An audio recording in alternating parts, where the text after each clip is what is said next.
Hey there, I'm Roger DeVoe, and I'm really excited to bring you this interview with fellow co-founder of Sobriety Starts Here, Sarah Roberts. Now, in this interview, we're going to talk about Sarah's 12-week group coaching program and some of the amazing results that people have seen in it and why it's different than most other programs that are out there. Then we're going to dive into Sarah's story. You're going to get to learn about why she finally decided to get sober and what happened in her life to cause that change, how she struggled with sugar and what she did to kind of turn her life around. And she's also going to give us a ton of really great and helpful tips on dealing with sugar, feeling better about ourselves, living a better, sober life, and just living more of a life of freedom. So you're not going to want to miss this interview with Sarah Roberts. Here, we want to show you what's possible in the world of sobriety. We introduce you to the various tools, programs, and resources available because there are way more options than you may even realize. We want you to find the one that works for you. And we do it through people who share their pathway to recovery and will help you find your path to freedom. Because getting sober can feel hard enough. You don't have to do it alone. I'm Sarah Roberts. And I'm Roger DeVoe, and this is Sobriety Starts Here. Well, I'm so excited to be doing this interview with you, Sarah Roberts, because normally you're on the other side of these. But today we're going to find out more about you. So thanks for doing this with me. I'm so excited. It's kind of like we're like the cobblers with bad shoes, where it's like been almost a year that we've had Sobriety Starts Here going, and we're only now getting to my interview. So kind of funny, but I'm excited to be here. Thank you for doing this with me. Yeah, and not that your story is not interesting, but we've just been busy getting other people's stories. So now let's get your story. Now to start off, I really want to talk about the program that you've just recently launched called the One Bite at a Time Group Coaching Program. Can you tell us what that is and why you started it? Yeah, thanks so much for wanting to talk about this. So this has now become my true passion.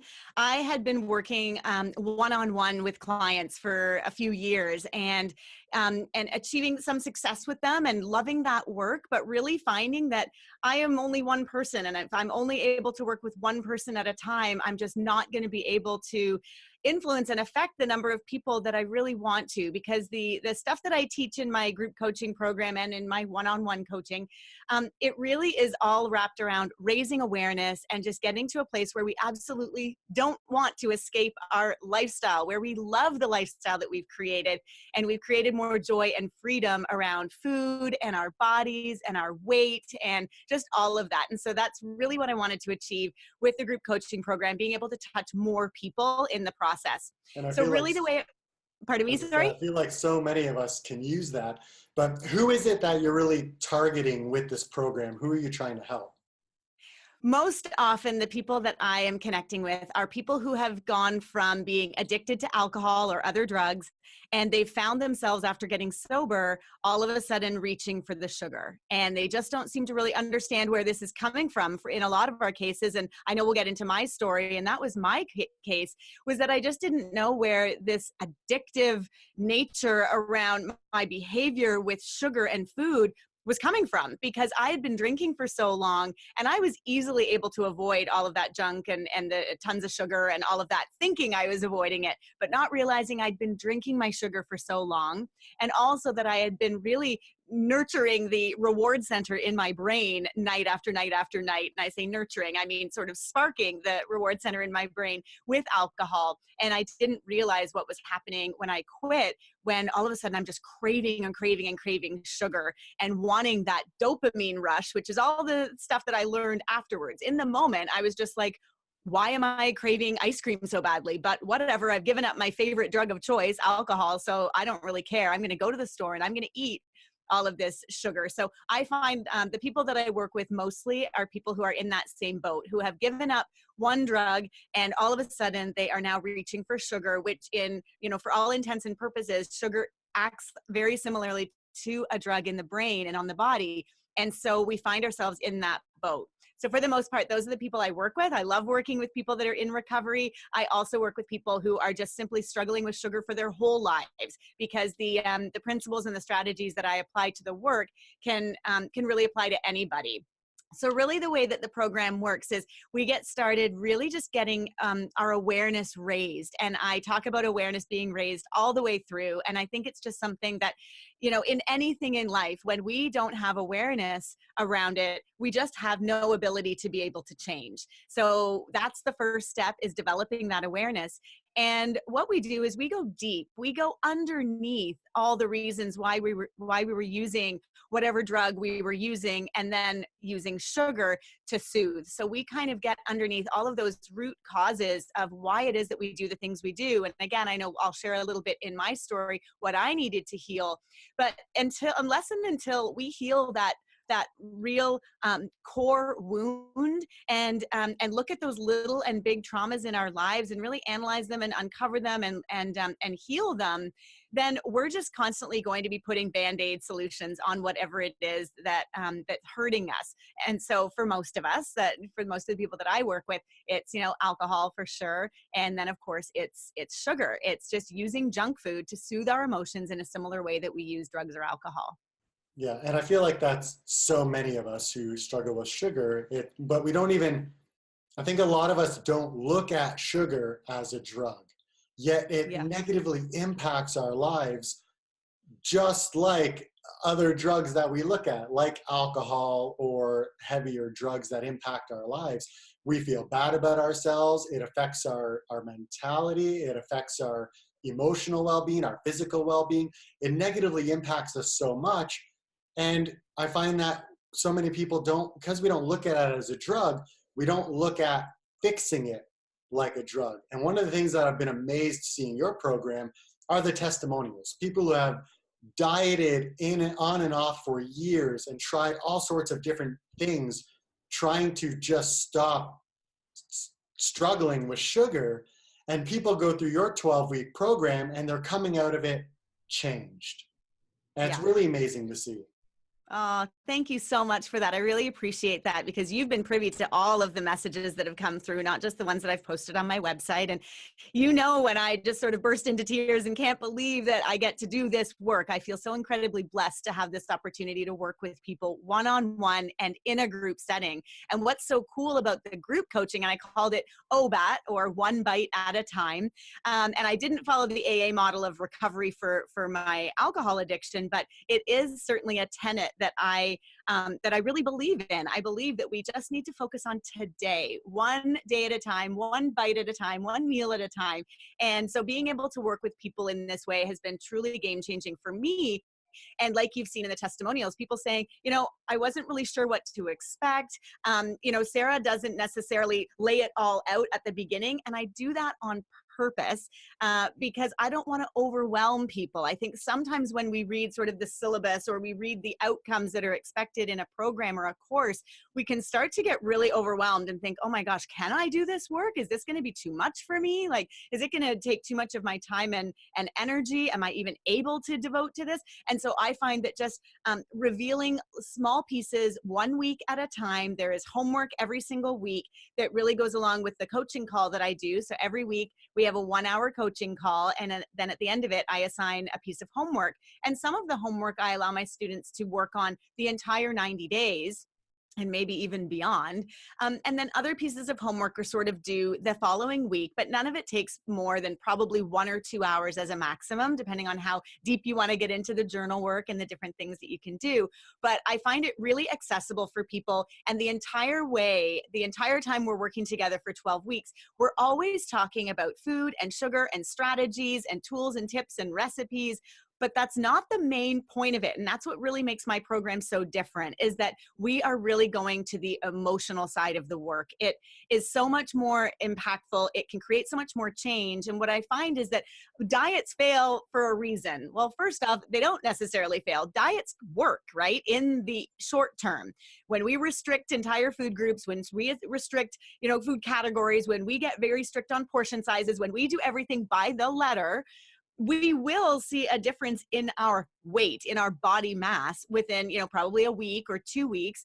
And yet, to me, that's just not a lifestyle that I want to create. I certainly didn't ever want to be interested in being on a diet, in thinking about starvation, sacrifice, deprivation, that major hunger that comes along with it, the grumpiness, the irritability. I was not interested in any of that. And so for me, this whole program is around, like I said before, finding that joy and freedom that can come from living a life where you look at food and you get to just decide what food you want to put into your body and what food you're just going to leave and what isn't even food, and that you can really see it for what it really is. And so we just have eyes wide open, and it becomes a really organic experience where people at the end of 90 days just sort of say, I'm just healthier because I want to be. I feel better because I'm doing things for my body that really serve me, instead of doing all of these things that were really negatively impacting my health. And it's not like you told me to do it. You just made suggestions. You helped us work through the emotional work, and it just lended itself to being able to make the choices that I want to make that are going to get me closer to where I want to be. And so I think that's just the magic of it. There really is no magic. It's just, doing the work, having it laid out in a way that's supportive, and then having the accountability and the support of the other members of the group. It makes all the difference. It's amazing. I love it. Yeah, I think that's actually my favorite part of your program, is it's not about the restricting and suffering to lose a few pounds only to gain it back and add more to that emotional loop of feeling like you failed and can't do it.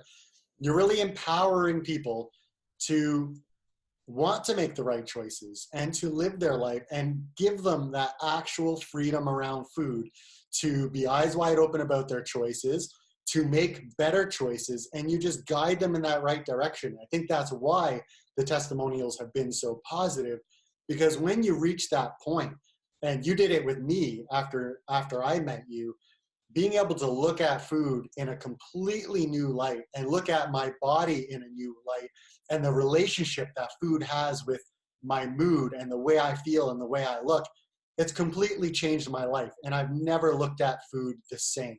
And I think that's the power of what you do. It's not, I lost a few pounds so now I look good on the beach for my vacation. It's the rest of my life is now different. And I don't need to ever go on a diet again or do anything restrictive if I don't want to. I really appreciate you saying that, because that's the goal, right? That's the holy grail right there, getting to that place where you just make the choices that you want to make because they make you feel so good. And when you do make choices that aren't going to make you feel so good, like eating, a small pizza or going out for ice cream or doing whatever, you have eyes wide open about it. You know exactly how you're going to feel after the fact, and you make a choice. Am I going to go for it and have that one big cheat meal or treat or whatever? Or am I just going to say, you know what, I don't want to feel that way. I've got a big meeting tomorrow. I've got things going on. I just don't really want to do that. So it's all about having our eyes wide open, raising that awareness, and being able to make the choices that we want, not only making the choices that our cravings or our body or our brains are forcing us to make or pushing us to make. And the truth is, we are not taught about nutrition in school anymore. Home economics has gone by the wayside, and all of those cooking. I used to, learn life skills and all these different things in grade school and then high school. All of that is gone now. And so for the most part, kids are being raised by parents that are then passing on what they know, but they may not have been able to get all of the information as they were growing up, because maybe their parents were working 2 jobs and everyone's busy. And so we don't have this information at our fingertips anymore. And it's become overwhelming because of the impetus of, or because of the inundation of food marketing. So what we're, led to believe and learn about food and nutrition is just what we've learned from our TVs and our computers. And unfortunately, a lot of that is fed by, deep pockets where, companies are in it to make a buck. And we understand that, maximizing profits is the goal of the firm. But we have to understand that that is their goal. So when they put labels on food that say high fiber and low fat and, whole grain, we still need to turn that package around, look at the ingredients, and see exactly what we're putting into our bodies. We need to be the detectives in our own lives. We need to be our own health advocates. And I think we really outsourced the supply to others for too long. We need to take the control back. And that's exactly what my program helps people to do. And I know for some people, that might sound scary, right? Putting the control back in your hands and taking responsibility for it. But with your approach and your support, it really isn't that scary. It's really more enlightening and empowering. And I love the way that you approach it. And so if someone is watching this and maybe they are struggling with sugar and struggling with their relationship with food, or they just quit drinking, as many do, and are now eating more and more junk food than ever. And I know a lot of people say, well, worry about one thing at a time. But when you're eating junk food and you're feeling like junk, it's a lot harder to stick to your new healthier lifestyle. So if someone's struggling and they want to find out more about your OBAT program, your One Bite at a Time group coaching program, where can they find that information? I'd say there are two great places to go. First off, you can just go directly to the new website, which is realtalkwithsarah.com, or you can visit my sarahtalksfood.com website, which is my blog, and I share lots of recipes, and there's a tab there, so you can choose that link. But if you want to go directly to my coaching program, it's realtalkwithsarah.com. Now, for those watching that don't know you and your story, can you take us through some of your journey of how this all started with your addictions to sugar and alcohol, and take us into how you've gotten to this place in your life where you can have freedom around these things and really live a life of freedom? Awesome. I'd love to share. So I got sober 16 years ago, which was before Facebook and blogs and communities, and before more and more people were starting to come out of the woodwork and really be talking about it. The only place people were talking about it was in AA meetings, and I was definitely not going to be going to one of those because I was so mired in shame. I was so ashamed of being an alcoholic, and I no longer use that term, but at the time I knew that that's what I was. I knew that's what I was dealing with, and I knew that I had to quit drinking. So 16 years ago, 2002, I got a DUI. I was out for dinner with a friend, and I say dinner, but really we were just mainly drinking bottles of wine and having a few appetizers. And I made the bad decision to get in my car and follow her home to go back to her place. And there was an accident, and I was charged, and I spent the night in a holding cell, and it was horrible. And I knew in that moment that I had absolutely no choice but to quit drinking. It was like I'd had lots of little mini wake-up calls along the way, different health issues as far as, I found myself in a hospital one night because I'd passed out on the side of a road somewhere, lots of really bad decisions, lots of promiscuity, lots of just really bad decisions being made in my youth. I started drinking when I was 15. And when I first had that first sip of alcohol, I was hooked. I knew that it was exactly how I wanted to feel. I loved, I hated the taste of it. It was straight vodka that I chose as my first drink. And I hated the taste of it, but I absolutely loved the way that it made me feel. All of a sudden I could talk the way I wanted to talk and be the way I wanted to be and do the things I wanted to do and not feel that feeling of otherness. I felt like I was connected with other people and I could really fit in. And so fast forward to when I'm 29 years old and I got a DUI, and that was the end of my drinking career, if you will. And so that holding cell, laying there, just kind of thinking, what am I going to do with my life? I was in sales. I oversaw 6 territories, and I had to drive to most of those territories. So I knew that I would have to go and quit my job. I knew that I'd have to sell my car. I decided to try to figure out a plan for myself in the first 24 hours of getting the DUI. I called in sick to work. I said, I'm sorry, I can't come in today. And I formulated a plan in that day after, being in the fetal position, laying in my bed, bawling my eyes out, wondering how the hell I was going to make this happen, and having some suicidal thoughts. After all of that kind of cleared, and I was no longer worried about killing myself and really knew that I didn't want to kill myself, I just couldn't imagine how I was going to put this puzzle together. I formulated a plan over the next few days, and I decided to enroll in business school. So I went to my boss and I told him that my lifelong dream was to go back to business school. And he was like, it is? And I was like, yeah, that's what I've always really wanted to do. So he was like, oh, that's really disappointing. I was being groomed to become partner of the firm, and he was devastated. He couldn't believe that I was just going to quit. But I gave my 2 weeks notice and told him that I would have to just be in my office and I would pass along my files to my colleagues over the next 2 weeks, and then I would be gone. And that's exactly what I did. And I enrolled in business school, and I knew that I had to seriously excel at school, or else I felt like the entire sham would all fall apart. The night that I quit drinking, I'd say it was probably the next night. That first night was just awful, just, you know, so emotional.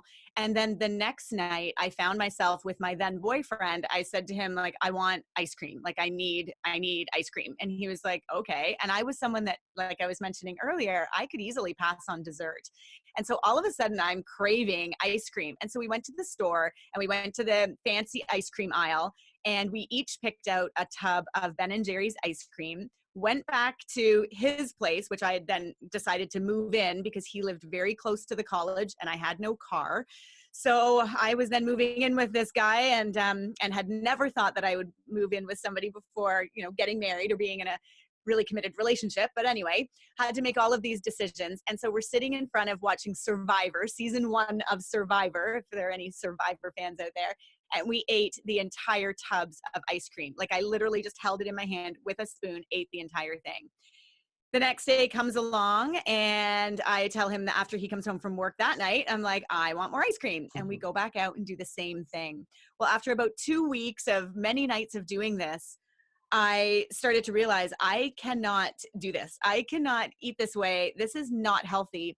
And what I had been telling people, even close friends of mine, when I first got that DUI and had to deal with everything, I just told them that I'd quit drinking because I was now into health and fitness, that I just decided that I wanted to get super healthy. I'd enrolled back in business school. I was kind of having a do-over of my life, and I just wanted to be this new and improved version of myself. And a lot of my friends were a little curious and wondering what the heck I had, you know, been drinking. Like, yeah, like, where did this come from? Like, all of a sudden you've quit your job, you're going back to business school. Now you don't even drink with us on the weekends anymore. Like, what is going on with her? But I knew that I had to, you know, sort of create this guise if I was going to be able to hide my secret of being an alcoholic. And so with all of this sugar eating every single night, I knew if I was going to keep up this guise of being this health and fitness fanatic, then I better eat well and go to the gym and put down the Ben & Jerry's ice cream every night. And so that's what I ended up doing. I started learning about nutrition. I started working out with the trainer at the gym. I started really focusing on what I could put into my body to take care of myself and what I could use as tools and strategies to quell some of these sugar cravings that were so strong. And so that was kind of how the whole journey began. And now 16 years later, I continue to live in a body that feels like home. I continue to feel really, really energized in my life. I continue to love the way that I feel about myself and about my body and about my body image and about the food and the beverages that I put into my body. I think it's such a beautiful expression of the way we feel about ourselves as people through using the tool of food to do that. And so that's what I did. I spent 16 years really kind of figuring it all out. I've tried all sorts of different eating styles. I wouldn't say I've ever been on a diet in my entire life. And I encourage anyone who's watching who's yo-yo dieted or who's been on some of them, you know, this is all about never, ever, ever being on another diet again. It's about really finding the freedom that comes from eating as a lifestyle, eating as a way that makes you feel your very best. And so that's really what I am so excited about getting to teach others. And now take us back a little bit, because you mentioned, you know, after you stopped drinking, you went to sugar. And, you know, because yes, of course, while you're drinking, you could pass up dessert because you're just drinking your dessert the whole time. But this wasn't your first time struggling with sugar in your life either, was it? So that's really good that you mentioned that. So you're right. I kind of made the connection after I started doing the inner work. So this came many years later. I mean, it's great to be able to have those strategies and those tools, and I use those. And I'll get to your question in a minute, but after 4 years of sobriety, I relapsed. And I now understand more as to why I relapsed. And it's because I hadn't done the inner work, the emotional work that I needed to do first. Sure, it's great to have the tips and the tools and the strategies and know what to do. And I'll share those in a little bit, some of them. But until we get down to the root of the issue, that's where the magic happens. And that's why I'm now able to work so well with my clients, because it's like, now I get it. So we can just cut that thing off, that drinking or that sugar eating or, that drug or whatever it is. But unless and until we get underneath it to heal the pain, the source of the pain, instead of just band-aiding it with whatever it is, or with, white knuckling against it, we're never going to get to the root of the problem. So when I finally, when I relapsed, and I only relapsed for a very short period of time. I drank a couple of times, and one night got very drunk and woke up in the morning and could sort of barely bring myself to look myself in the mirror.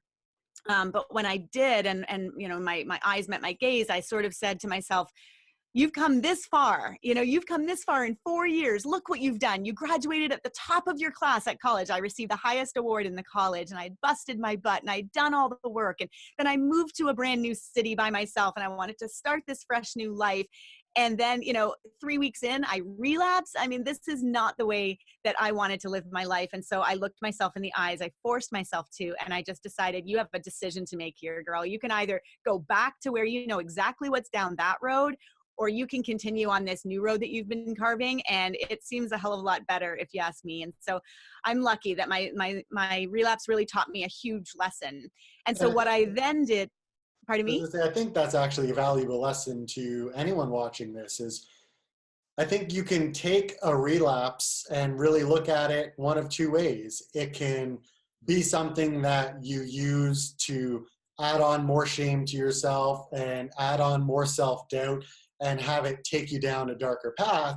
Or you could look at it and go, that sucked, but I really don't want to do this again. And I'm going to learn from it. I'm going to take it as a sign that there's still a piece missing in my recovery, and I need to find out what that is so that I can live my best life. Yeah, I think that's such a great point to make, is that I think so many of us are mired in shame, no matter who we are in the world, but add on addiction, and we just feel like the worst people ever. And then add on a relapse after you've gotten sober and you've seen the light, you really even believe it. You know that life is so much better this way, but something pulls you back. And that's just part of the addiction of it, that, I was in that new city, in these new surroundings. I started, it started playing with my mind that maybe I could just be a normie. Maybe I could just go ahead and have a couple of drinks once in a while. I was going to really moderate. I was going to really be stronger, and I was going to make this right, and or make this work for me. And that just isn't the case for everyone that I've ever met in recovery. I mean, if we relapse, and continue on that path, we continue going down that really negative road. I haven't really met anybody that has struggled with addiction that's then, relapsed and then been able to moderate for the rest of their lives. I'm sure those people might exist, but that's not my experience. And so to answer your question before, when I decided to get deeper into that inner work after my relapse, I, really started looking into the emotions of it and learning about how I had related to my mother as a child. I have some abandonment issues around that. I now have a lovely, beautiful relationship with my mother. I adore her, but I really had to do a lot of healing around that relationship. So when I looked back in my life and started to question, when was it that addiction started becoming an issue for me? Like, when was it that things started coming up? And I could look back as early as 7 or 8 years old, sneaking chocolate. My parents used to entertain a lot. I come from a family of, lots of drinking, lots of partying, lots of entertaining. And my mother used to get a lot of hostess gifts in the form of chocolate. And we didn't eat a lot of chocolate. My mom didn't serve us that. I'm very lucky. My mom always served us really wholesome, real whole food meals. But so there was a lot of chocolate in our freezer. And I would go downstairs to the basement and I would sneak the chocolate, go around the corner and just try to eat, as many pieces as I could without getting caught. And then, put it back in the freezer and run up to my room. And so I really kind of put that together when I got older and when I came through this experience to realize, wow, I had been using outside substances to heal an inside job for a really long time. So I'd been using sugar to soothe my emotions. And then as soon as I was 15 and I started drinking alcohol, right then and there. Gone was the sugar. The alcohol really did a better job at helping me to feel the way that I wanted to feel. So as soon as I then, of course, come out of that relapse, right away, I'm still wanting to eat sugar again, but I'd had all those strategies that I'd been building up over that 4-year period that really helped me. And then also being able to couple that with the emotional work that I was doing, the inner work, the inner child healing work that I was doing, the life mapping that I do and that I do with my students, which is where we really take a bird's eye view of our lives and look at those points in our lives, those points in time where we can really look at and say, oh yeah, that's where that kind of started. Or I went down that road at that particular time in my life and that really impacted me or changed the way things went. And so doing all of that life mapping, inner child work, and then doing more on understanding how the brain works and how we can really leverage momentum and what we can do to get us to where we want to go. All of those things combined together with the food knowledge that I'm able to impart to people, all of that combines to create such a powerful experience. And it's completely transformed my life. I know it's completely transformed yours. I'm so grateful to be on your journey with you. And I'm so lucky and grateful to be able to be a part of so many other people's lives as well. Well, I'm lucky and grateful to have had you enter my life. And I think for a lot of people who get into sobriety, I think a lot of people struggle with that shame around it and struggle with telling people in their lives about it. And so you were mentioning how when you got sober, you didn't want to tell anyone and you kept up this facade of being this new healthy person. And really you faked it until you made it, because then you started feeling better and you started seeing how you can't really have the sobriety life that you wanted without also taking care of yourself, loving and respecting yourself, and being a more healthy person.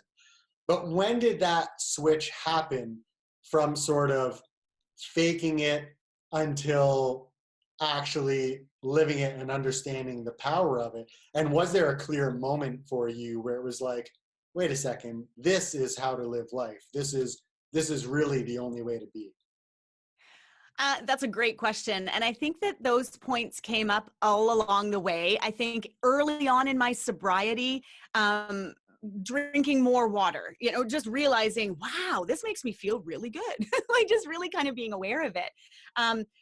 Eating more protein is another strategy that I really help people when they're trying to deal with cravings. So once I learned that and I started doing that in my life, it was like, wow, this really, really makes a difference. So it was kind of, it layered on top of itself as I continued to go along in my recovery. But I will say that the biggest change for me was when I finally came out publicly in 2015 with my very first blog post, sharing with the world that I was in recovery, and that was the reason why I was always so passionate talking about health and fitness and wellness, and why I was so excited about being somebody that was healthy and fit and well, and why I was so excited to share whatever I'd learned with other people, because I want everyone to feel the way that I feel. And so I think for me, it was a really big lesson in removing shame. And I think that was really what kept me stuck for so long. It's what I believe led to my relapse as well, as much as that inner work hadn't been addressed. Being so ashamed of who I was, being so ashamed of the truth of my life. And not to say that addiction is who we are. I think a lot of people really grab onto it. And, I am an addict, and I am an alcoholic, and for me, I really like Holly Whitaker put it that, addiction is an experience. It's not an identity. It is not who we are. It's a part of our experience in life, but it doesn't mean that it has to define absolutely everything. That being said, without my recovery, there is no other life for me. So it is the foundational piece of my life that has to be there, or else everything else will start to fall apart. And I just know that, as much as I know that, I woke up this morning. Like for me, I think it gets to that. And I know that some people that are really anti-AA, for example, and I'm not anti-AA, I'm not aligned with AA, but those people that are really anti-AA are all about, we're not powerless, and they resist that. And I get that. I don't feel like I'm powerless, but what I feel like is I'm powerful as long as I know what I can fuck with and what I can't fuck with. And I cannot fuck with alcohol. That is just one thing that I know. I could probably have a drink tonight and I may or may not drink tomorrow. Like I could probably have a few drinks next week and I may or may not drink the next day, but I don't know how long that would be able to be kept up. And I don't want to fuck with it. Like I just don't have any interest in doing that. And it's kind of the way I feel about refined white sugar. I just don't really have a whole lot of interest in fucking with it. I see it at the donut shops, at the Starbucks, and in the display cases. I see it in hospitals, which is just disgraceful to me. I see it, in every cafeteria, every store. I mean, you can't go to a dollar store without literally being bombarded by walls of candy the entire way that you're working your way out through that store. So it is everywhere. We see it in the marketing. We see it on TV, in ads, on our computer screens. It is bombarding us everywhere. And so I just feel like if we can just continue to raise our awareness around what's going on inside of us, outside of us, it's just all for the greater good to get us to where we really want to be in our lives. Well, I know, as you like to normally say, when you know better, you do better. And yes, that's Maya Angelou. That's my favorite quote by Maya Angelou. Yes. And I think it's a powerful lesson. I also think what you mentioned about using, knowing what not to fuck with, as you put it, is it's let's imagine you could have a drink tonight, maybe be fine tomorrow, not have another drink. But if you can take it or leave it, why not leave it? There's no upside to drinking alcohol. There's no positive health benefits, even though you'll see all these stupid things like a glass of wine before bed helps your heart. Like, just no, there's no upside that you can't get elsewhere in better food for you. So why even mess with it? And I also like how you mentioned, you're not for or against AA, you have a different approach. But I think that's the whole reason why we created this website in the first place, is find what works and speaks to you. And if you're in a place or you're doing something, you're following a method that doesn't feel right to you, chances are you're not going to be able to do that long term.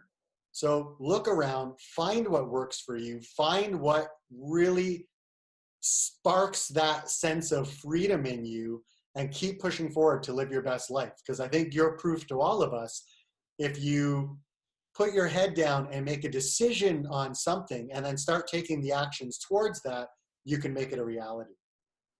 Yeah, for sure. And I like what you're saying about sort of take it or leave it. And it's exactly why we created Sobriety Starts Here, just to share with people what all is available out there. So all of the different tools and resources that people can find support with.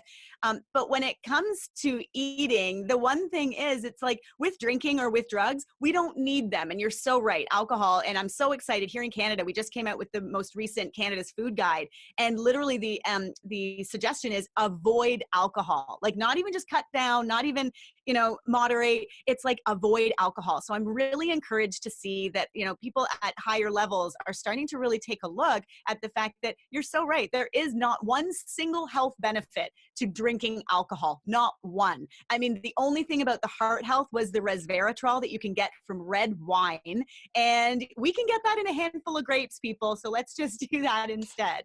But the one thing about drinking or doing drugs versus sugar is that the one thing is we have to eat, right? So we can definitely just know, in the example you were sharing that I was talking about, that I don't know what would happen if I, decided to have a glass of wine. I don't really know what would happen the next night or the next night. But down the road, I'm pretty sure I can fast forward to know exactly what will happen, is that I will end up being a drinker again. Then I'll have to go through all of this, withdrawal and all of the other things that come from quitting again, and the shame that would come from, oh my gosh, what have I done with my life? But when it comes to eating, we get a new opportunity every single day to make some better choices, because we have to eat to live. So it's all about that education, like I was saying, that so many people, unfortunately, were raised in families where I just had a woman that confided in me that shared that her mother used to feed her white bread with margarine and white sugar.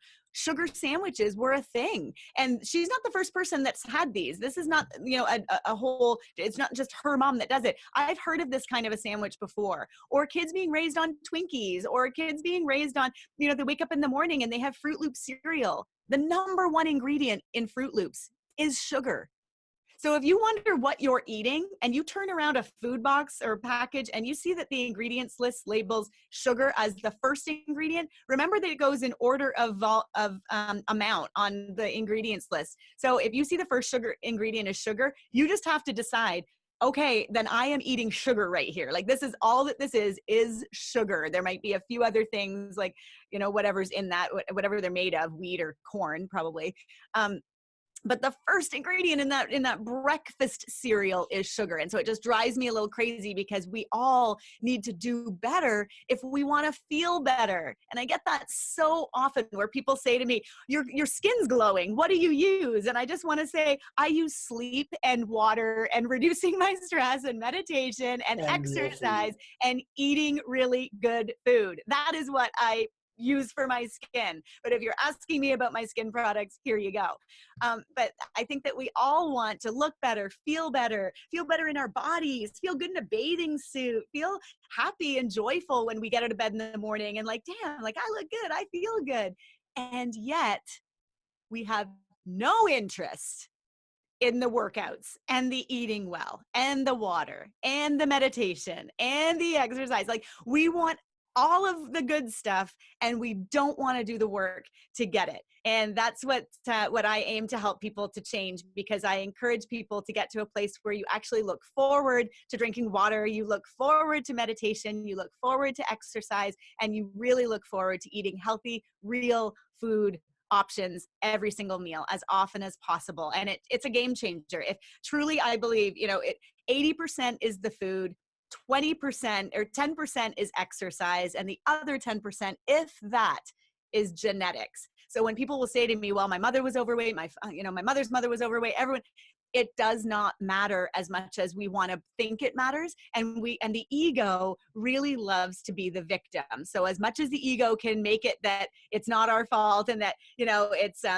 we can point the blame on somebody else, it's going to want us to do that, to avoid us being in the present moment. And the only time that we can do anything ever, the only thing we ever have, is the present moment. And so I encourage people so much. And if you're watching right now and you're really struggling in this present moment, this moment that you have, it's the only thing you have, what can you do right now to change your health story? Can you drink a glass of water right now?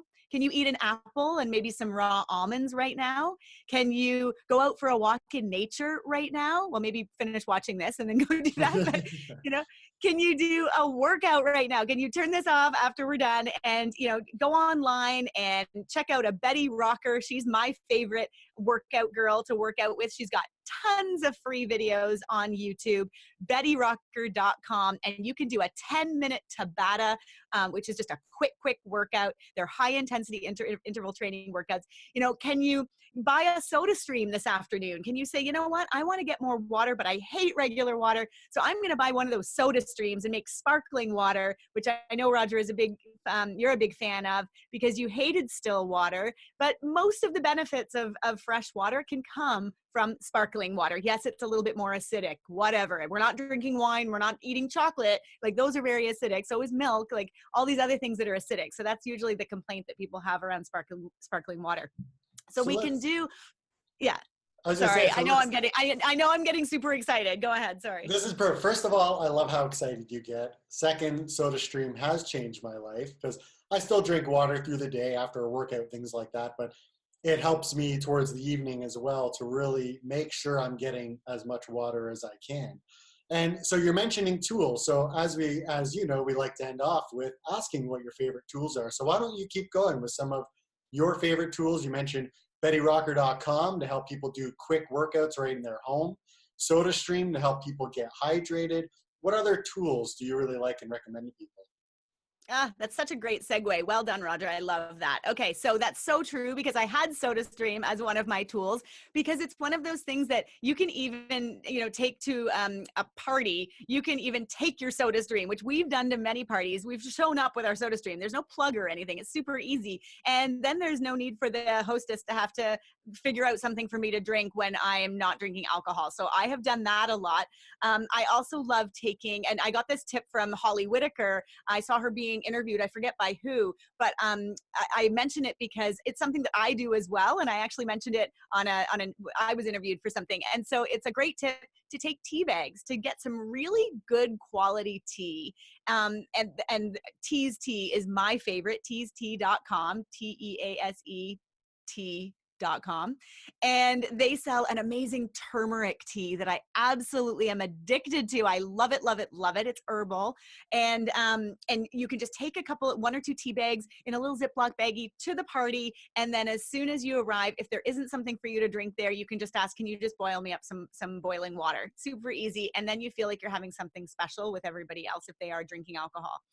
Something that I love to really focus on is getting out in nature. It is so important to me, and I know you know this about me, and we love to spend time outdoors, and just being around nature makes you feel so good, and it really boosts those endorphins. So a lot of times what we're looking for when we're no longer drinking and then we're trying to, not eat sugar, is we're still looking for that dopamine rush in our brains. So there are a lot of ways that we can boost dopamine. Eating protein is another one. So that's definitely another tool in my toolbox, is eating protein every single lunch, breakfast, lunch, dinner, and every snack.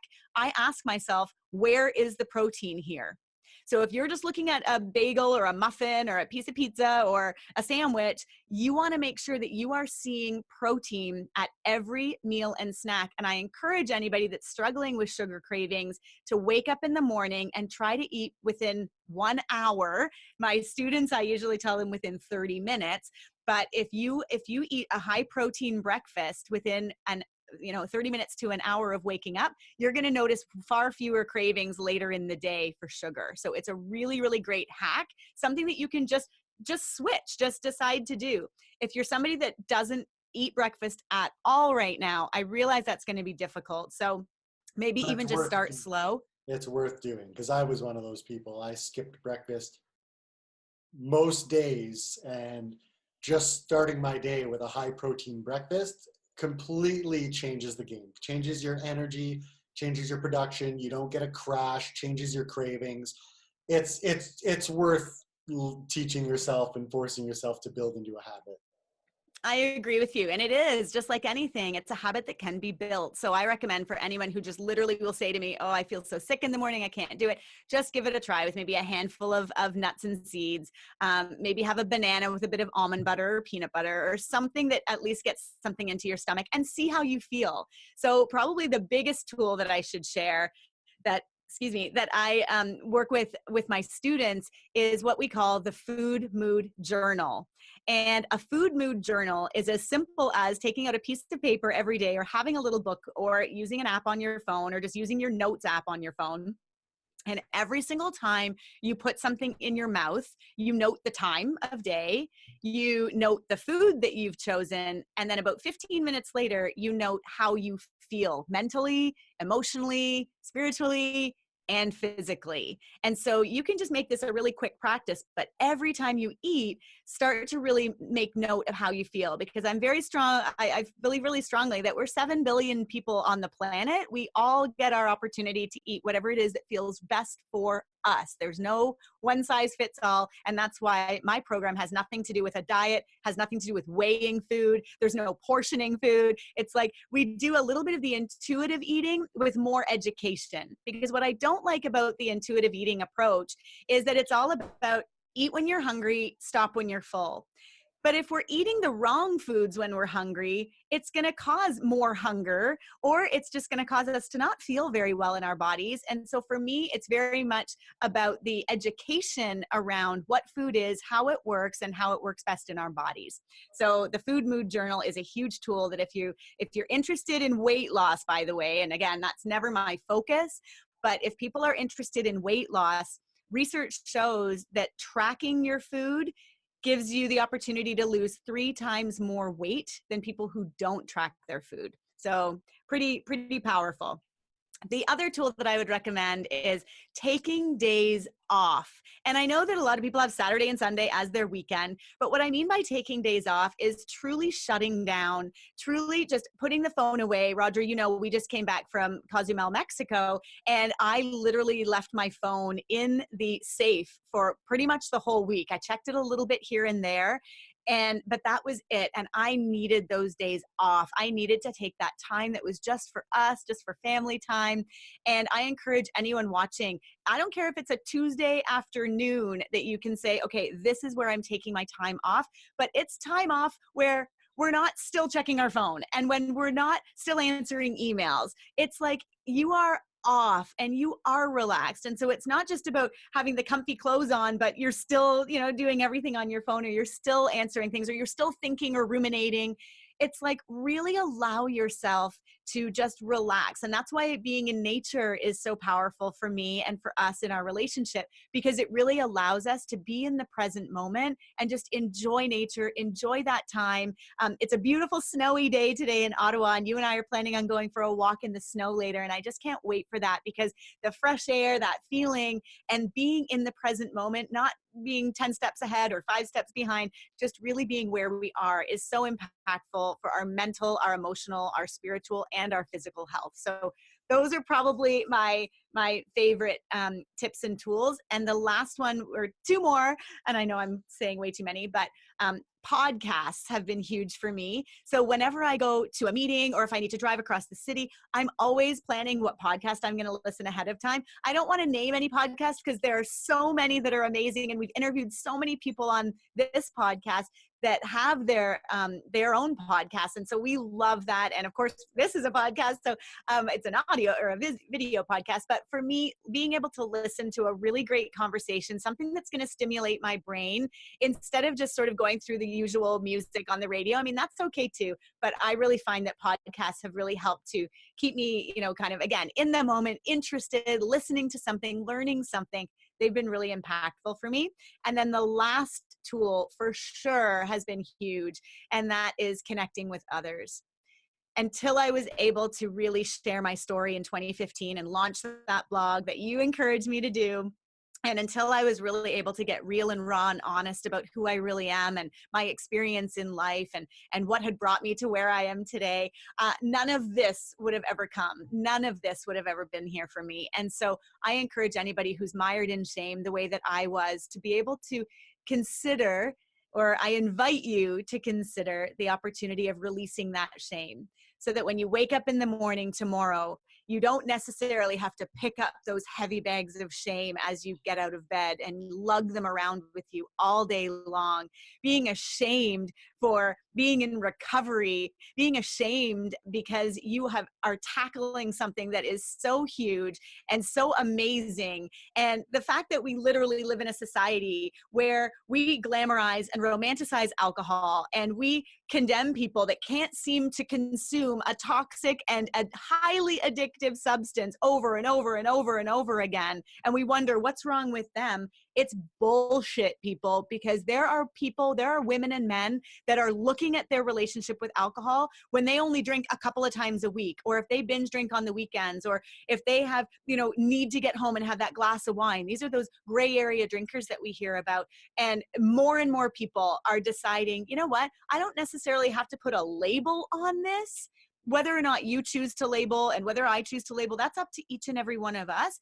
But what's exciting and encouraging is that I think this recovery movement is just going to get bigger and bigger and bigger. And we're going to start looking at alcohol the way we used to look at cigarettes, or the way that we do look at cigarettes now. It's like, it's Annie Grace talks about alcohol being the only drug you have to justify not taking. And that's just ridiculous. So I encourage you to be loud and proud about your sobriety and just be excited about it, and to shout it from the rooftops when you're ready. And I understand, like, who am I to talk? It took me over a decade to be able to speak the words and to really share it openly and become a fully integrated human, because prior to that, I told a few people here and whispered it over here and was ashamed of it over here. And then finally, when I just came out with it, all I've ever received is a ton of love and support from coming out. So connecting with other people in recovery Whether or not you're able to come out publicly yet, that's okay. It'll all come in time. But definitely doing this as maybe a first step, just checking out these interviews on Sobriety Starts Here to learn that you are not alone. And then continuing on that path and that trajectory of maybe being able to get the language and the words to just say, I'm sober. I don't drink. I don't choose to put that in my body. No, I don't want a drink of alcohol. And I love Amy Dresner talked about on another podcast. She said, until we eradicate the stigma of, we have to eradicate the stigma of addiction as well as the stigma of recovery. And I just am so excited to be loud and proud about it. And I'm so glad that you're the same, Roger, that we're really excited about how it feels to live in recovery. It's awesome. Well, and I was lucky enough to spend some years with you when you were still really keeping it a secret, not telling people. And now all the years since, and the change in you, and just feeling like it was now really getting to know you, and the difference in you, the difference in your energy and your mood, everything, just like this weight was lifted from you, and your entire life changed. And it was amazing to see that transformation of what came when you did release that. So again, if someone is keeping it secret, we're not convincing you to not, but definitely think about it, consider it. And like Sarah mentioned, surround yourself with more and more people who are in the recovery world, because you're going to see very quickly that they're a lot cooler than everyone else.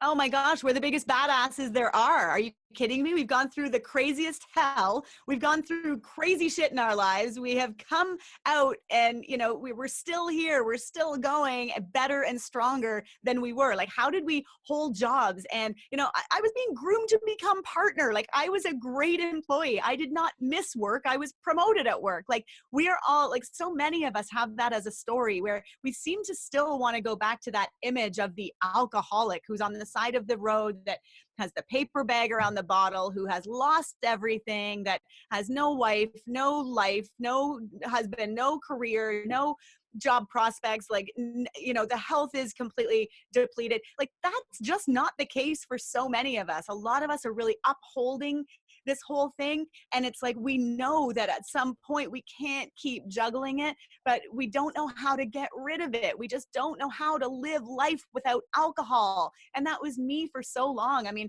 I never wanted to quit alcohol. Believe me, I had no interest or ideals of giving it up. I had no idea how I would live without it. But sometimes in those quiet moments after a night of heavy drinking and laying on my couch by myself, smoking cigarettes and just looking out the window and just really wondering to myself, what are you doing with your life? Like, what is this? What are you doing? What are you supposed to be doing?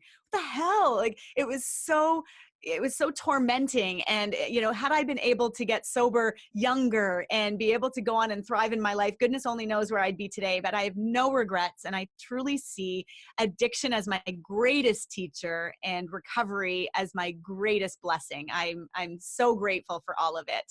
So on that note, what is your favorite part about being sober?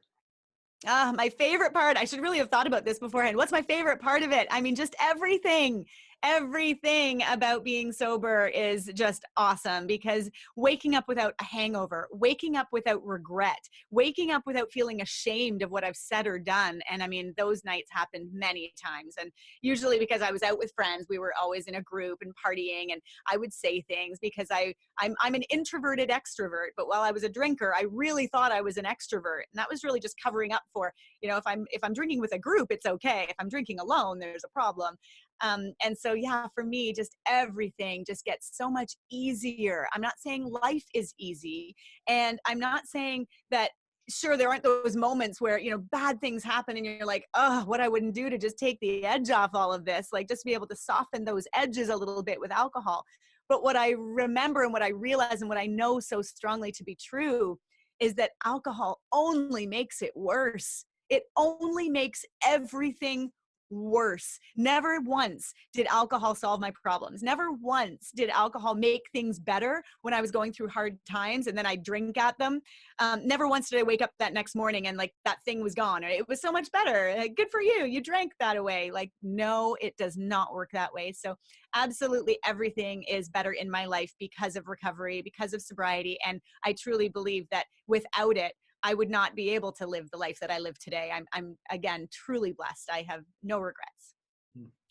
And finally, what's one thing that you absolutely know for sure? You know, my favorite question. This is Oprah's question, and I've borrowed it on these interviews as well. The thing that I really know for sure is that so shame kept me stuck for so long. I was so ashamed of who I was, of what I'd done, of the things that I had done in my life, and how I had shown up. And what I know for sure is that shame cannot survive in the light. It only exists in the dark. And so if you can even just tell one other person what you're going through, if you can just share with one person your secret, I truly believe that our secrets keep us sick. And if you can just get to that place where you can start to then imagine a life without feeling that heavy shame every day, because you're not doing the things that are consistently leading you towards those feelings of shame, that is just everything. So, you know, shame cannot live in the light. And so if you can start to look at living your life with more lightness, I think that's a really great strategy for life. I think that's beautiful. And thank you so much for sharing everything that you share with us. And if anyone's watching and wants to learn more about Sarah's story or more about the coaching program, you can go to her blog, sarahtalksfood.com, and see everything there. But Sarah, I really want to thank you for not only everything that you shared with us, but everything that you do to help me and to help everyone you meet to live that better life. Because I wish people could see the behind the scenes that I see and see how much you care about everyone you talk to and how much you hurt when they hurt and how much you wish that you can just help them see that light and make their life better. You live it and breathe it in everything you do, and it really comes across. And I'm so grateful that I got a chance to meet you and cross paths with you and now share my life with you and share this project and hopefully help more and more people who are trying to live a sober life. So thank you so much. Thank you so much, Roger. You know that you inspire me every single day. And it kind of what you were saying makes me think of the saying that when the teacher is ready, the student appears. And that's just the way it is for all of us in our lives. When the student is ready, when we're ready to get sober, you know, all of a sudden more and more people are going to come out of the woodwork. When people are ready to start looking at their health a little bit more, all of a sudden my voice is going to be there. And even if it's already been there, and you know, you just might not have heard it. And so I met you at the exact right moment in time. And I'm so grateful that you and I crossed paths. I love you dearly. To get access to all of the free videos and interviews, visit sobrietystartshere.com.